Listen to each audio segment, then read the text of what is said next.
बड़े बड़े उलमाओं ने कहा कि जो शख्स वज़ू सही तरीके से अदा नहीं करता है, चाहे वो गलती की वजह से हो चाहे वो जानबूझ कर हो, तो ये वज़ू उसके लिए बहुत बड़ा नुकसानदेह और बहुत बुरा साबित हो सकता है।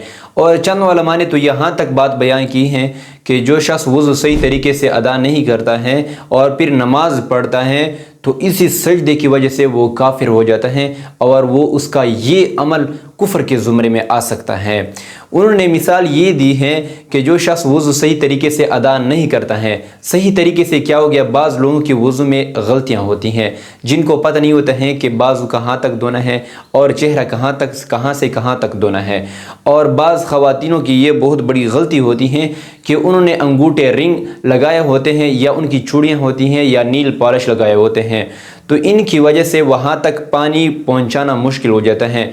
और जिस शख्स का बदन तक पानी पहुँचाना मुश्किल हो गया, वहाँ तक पानी नहीं पहुँचा, तो इस सूरत में उसका वज़ू अदा ना हुआ। तो फिर उलमा ने बयान किया है कि जो शख्स वज़ू कर लेता है और उसका वज़ू सही तरीके से अदा ना हुआ हो, जिस सूरत में भी हो, चाहे वो नील पॉलिश की वजह, चाहे रिंग अंगूठे की वजह से हो, चाहे चूड़ियों की वजह से हो, या ऐसी हो कि उसकी गलती हो, उसको मालूम नहीं है कि चेहरा कहाँ से कहाँ तक धोना है और बाजू कहाँ से कहाँ तक धोना है, उसने सही तरीके से वज़ू ना अदा किया, तो फिर वो नमाज़ पढ़ने के लिए चला गया और वो सजदे में चला गया। तो उलमा ने बयान किया है कि उस शख्स ने सजदा अदा किया बग़ैर वज़ू के, और नमाज का सजदा अदा करना बग़ैर वज़ू के तो ये कुफ्र के ज़ुमरे में आता है और इस शख्स ने कुफ्र किया।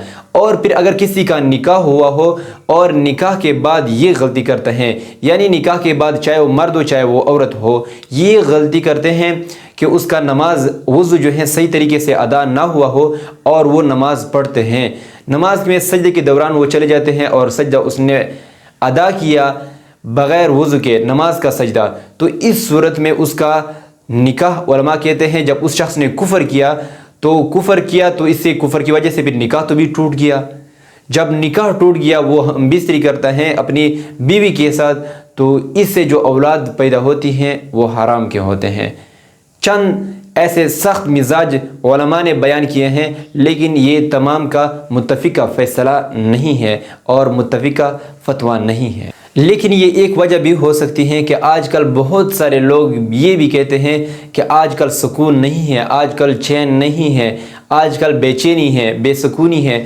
तो इसकी सबसे बड़ी वजह ये है कि हमें मालूम नहीं है, हमें दीन के अहकाम, शरीयत के अहकाम मालूम नहीं है। तो इसलिए हमें चाहिए कि सबसे पहले हम शरीयत के अहकाम को समझें और देखें। जब हम इस पर अमल करेंगे तो फिर सुकून भी होगा और चैन भी होगा और ख़ूबसूरत से ज़िंदगी हम गुजार रहे होंगे। तो आज की इस वीडियो में आप लोगों के साथ शेयर करूंगा वज़ू के सही तरीके। जब हम इसी तरीके से वज़ू अदा करेंगे जैसे मैं आपको सिखाऊंगा इंशाल्लाह, तो फिर हमारी दुनिया भी खूबसूरत होगी और आखिरत भी खूबसूरत होगी। सबसे पहले बिस्मिल्लाह पढ़ना है और उसके बाद जो है हाथों को धोना है और कुल्ली करना है, यानी मुंह में पानी डालना है, सुन्नत के मुताबिक 3 मरतबा है। और उसके बाद नाक में पानी डालना है 3 मरतबा सुन्नत के मुताबिक। और अगर 3 मरतबा नहीं डाल सकते हैं तो भी कोई हर्ज नहीं है, लेकिन सुन्नत पर अमल ना होगा। और उसके बाद चेहरा जो है, चेहरे को धोना है, लेकिन याद रखिए चेहरे में ये गलतियाँ कभी भी मत करना, क्योंकि चेहरे का अमल जो है ये फ़र्ज़ है। अगर फ़र्ज़ अदा ना हुआ सही तो आपका वज़ू बिल्कुल अदा नहीं होगा। तो चेहरे को आपने यूँ देना है, यहाँ से लेकर यहाँ तोड़ी तक, ये यहाँ ऐसे धोना है। और कानों के एक लोग से एक लोग तक, यहाँ इनके दरमियान में कोई ऐसी जगह बाकी ना हो, कोई ऐसा बाल बाकी ना हो कि वो उस तक पानी ना पहुँचा हो। अलबत्ता जिन अशख़ास की दाढ़ी हैं तो बहुत घनी दाढ़ी हैं तो वो उसमें पानी ऐसे डालें तो इससे अदा हो जाता है। उसके बाद जो है बाजों का अमल आ जाता है, ये भी फ़र्ज़ अमल में से है, इसमें भी कोई कमी और कोताही ना हो।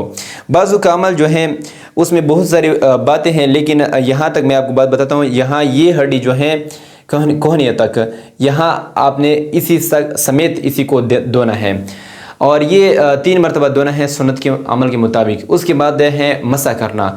मसा यूँ भी अदा कर सकते हैं फ़र्ज़ के मुताबिक कि आपने हाथ इस तरह गीला कर दिया है और यहाँ पर हाथ रख दिया है, ये इससे फ़र्ज़ अमल मुकम्मल हो गया।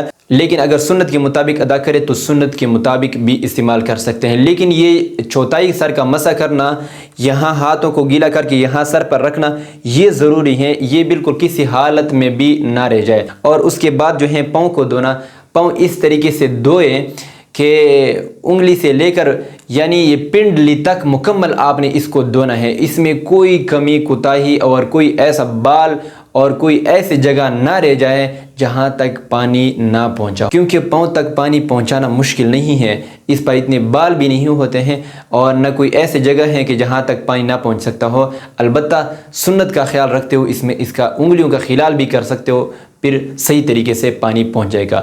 اگر یہ 4 فرض جو ہیں، چہرے کا دھونا اور بازوں کا دھونا، مسح کرنا اور پاؤں کا دھونا، اگر ان میں کوئی ایسی غلطی رہ گئی یعنی بال کے مطابق اگر کوئی جگہ خشک رہ گیا تو اس صورت میں وضو ادا نہیں ہوگا۔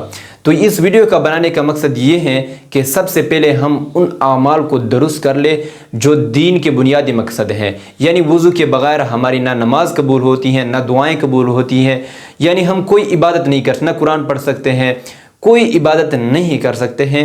تو سب سے زیادہ ضروری وضو ہے اور وہ میں نے آپ لوگوں کے ساتھ پہنچا دیا۔ اگر آپ کو یہ ویڈیو اچھی لگے تو دوسروں کی رہنمائی کے لیے یہ ویڈیو دوسروں کے ساتھ بھی شیئر کیجیے تاکہ سب کا فائدہ ہو سکے۔